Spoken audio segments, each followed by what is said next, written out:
तो फिर परमात्मा नाल किस तरह संबंध जुड़े? भावें पहली पंक्ति सतगुरु कह गए ने तो फिर अगे खोल देना, फेर के अगे रखिए जित देसे दरबार। फिर की रखिए परमात्मा दे अगों कि दरबार की झलक पै जाए, परमात्मा की झलक पै जाए, परमात्मा नाल ही संबंध जुड़े, दाते नाल ही संबंध जुड़े। फिर की रखिए उसके अगों? कामना ना रखिए तो फिर की रखिए? मैं फिर अर्ज करा, 99% लोग तो अपनी कामना रखते हैं रोज अरदास के राही, खुद अरदास करके या अरदास करा के। कदी कदाई कोई बेचारा ऐसा होंगे, कई दफा ग्रंथी सिंह अरदास भुल जाता, किसी कारण करके भुल गया हुए नाम। मैं तो दुखे लोग दुआले पै जान साडा नाम भुल गए। मुदत हो गई पढ़दियां घट घट के, अंतर की जानत भले बुरे की पीर पछान। भरोसा अजे भी कोई नहीं आया, यकीन अजे भी नहीं बजे। पर उन्होंने भी अपनी मजबूरी, क्योंकि कामना का संबंध है गुरु नाल, होर तो कुछ गल नहीं। हक है मंगे दे दे, दात करे दातार, फेर के अगे रखिए जित देसे दरबार। फिर की रखिए परमात्मा दे अगों? उसकी झलक मिले, दाता प्राप्त होवे।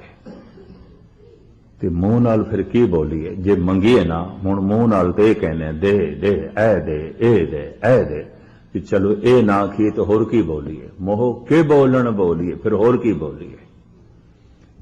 क्योंकि मंग दा ही संबंध है। असीं जद भी जांदे हां ऐ दे, ऐ दे, ऐ दे, ये संबंध है, ये बोलते हैं। तो फिर की बोलीए? चलो ए ना बोलीए, ए दे, ए दे, ऐ दे, चलो ये नहीं बोल दे तो होर की बोलीए? मोह के बोलन बोलीए जित सुन धरे प्यार। जिन्हों सुन के वो प्यार पावे, जिसनों सुन के उस नाल रिश्ता जुड़ जाए, और जिसनों वाकई वो सुनता है और संबंध जोड़ देता है। तो फिर की है? तो अगली पंक्ति सतगुरु खोलते ने, अमृत वेला सच नाव वड़ियाई विचार। 8 पैर ने ना दिन रात दे, एक पैर तू प्रभु दे कदमां च अर्पण कर दे। ये तेरा नहीं है, परमात्मा का है। 7 पैर तू जो कुछ करना है, धन कमा, परिवार नाल संबंध जोड़, संसार नाल संबंध जोड़, धन संपदा नाल संबंध जोड़, खा ले पी ले, स्नान कर, सौ आराम कर, कुछ भी कर, एक पैर अमृत वेला ये अर्पण कर दे। कि जे ये अर्पण नहीं किया, ये भी तू अपने काम च वरत लिया, तो फिर इंज समझ लो अमानत दे तू खयानत की है। ये भी मैं अर्ज करते हैं, खयानत है। उस समय भी तू धन कमाया, उस समय भी तू सुता रहे, उस समय भी तू संसार नाल जुड़िया रहे। नहीं, वो समा अर्पण कर दे गुरु ਨੂੰ। और उस वक्त जो परमात्मा ਦੀਆਂ ਵਡਿਆਈਆਂ ਨੇ ਉਹਨੂੰ अपनी सोच ਦੇ ਚ ਲਿਆ, अपने चेते ਦੇ ਚ ਲਿਆ। ਵਡਿਆਈ विचार। एक मिनट में इस देते लवा, मनुख दे अंदर जेड़ा बार बार विचार चलता है वही एक दिन किरदार बन जाता है। गौर मुताला करना। अगर कोई मनुख एक चोरी का विचार कर रहा है कि वह सोचे चलो विचार ही की है, मैं कोई चोरी थोड़ी की, एक उदाहरण मैं दे रहा, और ये विचार बार बार चलता रहे, चलता रहे, चलता रहे, एक दिन चोरी कर बैठेगा। वो विचार नहीं करा देनी, वो विचार इतना मजबूत हो जाएगा उसके कोले करा लेगा। इस वास्ते साहिब कहते ने 8 पैरां दे चों वो एक पैर अमृत वेला, वो तुम गुरु नूं अर्पण कर, वो तेरा नहीं है। और इस विषय दे उत्ते अमृत वेले की महानता दे उत्ते भाई नंद लाल ने बड़े गीत गाए ने। भाई गुरदास जी कमाल करते हैं, वो तो कहते ने मैं अपने शरीर नूं जला के खाक बना के उसके कदमां तो निछावर करा। जो अमृत वेले उठता है तो गुरु की भगती करता है, परमात्मा का नाम जपता है, मैं उसके रस्ते च बिछा दिया। ईरानी सूफी संत शेख सादी कहते दुआ कुन बशब चूं गदाया सोज, अगर में को नहीं बादशाही बरोज।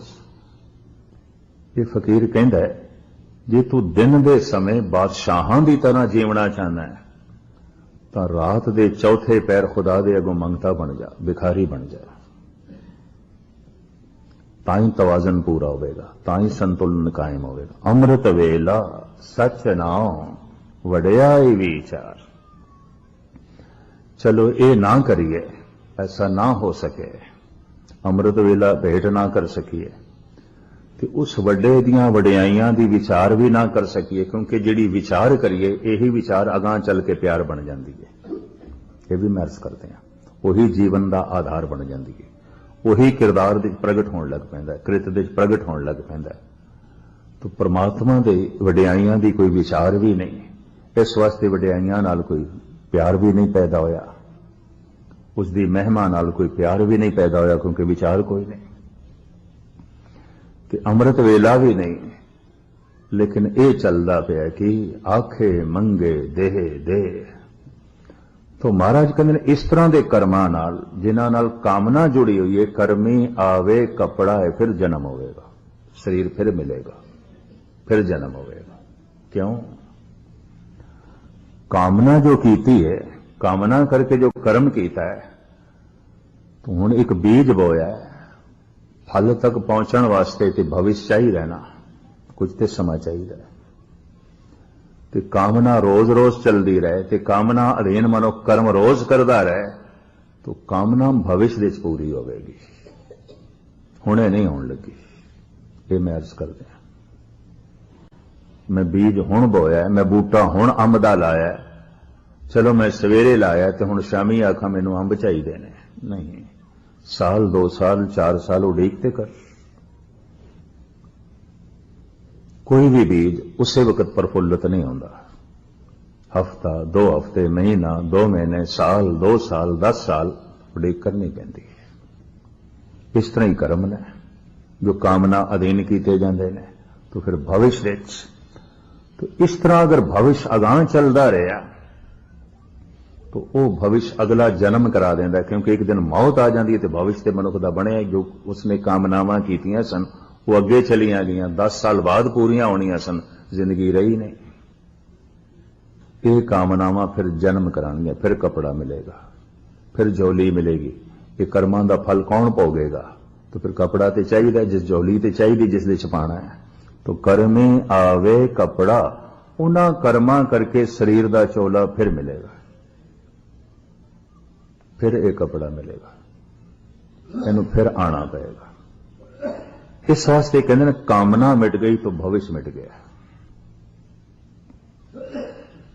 तो कामना आखिर किसी फल की इच्छा नूं रख के की जाती है, तो फल भविष्य दे है।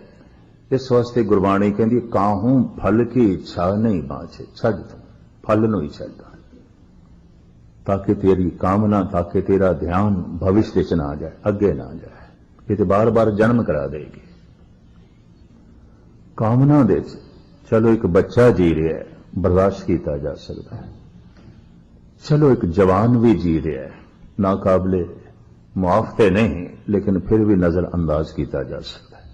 और एक बुढ़ा भी संसारिक कामना दे जी रहा है, अजे भी कामना मन, ये काबले माफ नहीं है। ये तो फिटकार पाने जोगा होया, हद होगी। इतनी जिंदगी तू कामना च व्यतीत की, अजे भी नहीं सीखिया, और कामनावां दा बोझ बढ़ाई जा रहा है, अपना जन्म होर बढ़ाई जा रहे हैं, होर जन्म होगा। क्योंकि जितनियां कामनावां तू कर रहे हैं ये सारियां पूरियां होने, कपड़ा इतना वड्डा नहीं है, ये कपड़ा इतना लंबा नहीं है, 70 साल रहेगा, 80 साल रहेगा, और कितना करेगा। तो जितनियां तेरियां कामनावां ने उस वास्ते एक कपड़ा बहुत वड्डा चाहिए, बहुत वड्डा चाहिए। कि कामना हमेशा अगे भविष्य चली जाती है। कामना की समाप्ति भविष्य की समाप्ति, भविष्य की समाप्ति जन्म मरण की समाप्ति। ये भी मर्ज करते हैं। इस वास्ते साहिब कहते हैं कर्मे आवे कपड़ा, कामना करके जो तू कर्म करेगा और करता ही रहेगा, फिर कपड़ा मिलेगा, फिर चोला मिलेगा, फिर जन्म होगा, नदरी मोख द्वार। पर मुक्ति तो उसकी बख्शिश नाल, तो उसकी बख्शिश किसते आउंदी है? अमृत वेला सच नाम वडियाई विच, उसते आउंदी है। वो बख्शिश का पात्र बन जाता है, मुक्ति हो जाती है, उते लीन हो जाता है। इस तरह सूरज किरण मिले जल का जल हुआ राम, ज्योति ज्योत संपूर्ण थी, उते संपूर्ण हो गया, मुकम्मल हो गया, उसकी यात्रा संपूर्ण होगी, उते परमात्मा हो गया। जिसनों मोख द्वार की प्राप्ति हो जाए तो उसकी दृष्टि की बन जाती है, क्योंकि मर के मुक्ति नहीं होती। गुरबाणी मर के मुक्ति नहीं मनती। जो जीवन मुक्त नहीं होया मर के कतई मुक्त नहीं होगा। जिहड़ी चीज जीवदियां जी नहीं लभी मर के किस तरह लभेगी, ये भी मैं अर्ज कर दिया। जो जीवदियां जी मिल गया समझ लो बस वही है, वही अगां चलेगा। जो जीवदियां जी नहीं मिले तो मर के की खाक मिलेगा। जीवदियां जी मुक्ति नहीं मिली, जीवदियां जी परमात्मा की झलक नहीं आई तो मर के की खाक आएगी। वो कोई कामनावां होणगियां जो भविष्य च लै गईयां ने। कामनावां तो रहत हो जाना, भविष्य तो रहत हो जाता है, और जैसे भविष्य मिटिया मनुख जुड़ जाता है। नदरी मोख द्वार, इनू मोख द्वार की प्राप्ति हो गई है। पहचान नानक एवै जानिए सब आपे सचा। वो तो इंज जानदा सब कुछ सच ही सच है, परमात्मा ही परमात्मा, होर कुछ भी नहीं। ये तन भी होई, ये मन भी होई, ये धन भी होई, ये जगत भी होई, हुण ऐसा कुछ भी नहीं जो उस तो बिना होवे। ये उसकी दृष्टि बन जाती है। अगर वो जीवदियां जी इस तरह हो गया तो शरीर के त्याग तो बाद उसे मूल सता दे लीन हो जाएगा। आवने जावने इसके मिट जाएंगे। ये चौथी पौड़ी की तुच्छ बुद्धि अनुसार, चूंकि समय की गति मैं सामने रखना है, ये पौड़ी प्रकरण 3-4 रखती सी। प्रथम ईश्वर की भाषा, दूसरा कामना अधीन कर्म, तीसरा भावना ते विचार। ये 3 पहलू ऐसे ने जो समझण समझाण वाले ने। चलो इतनी समा सी और इतनी समर्था सी थोड़े सामने जो है विचार रखिए। 5वीं पौड़ी।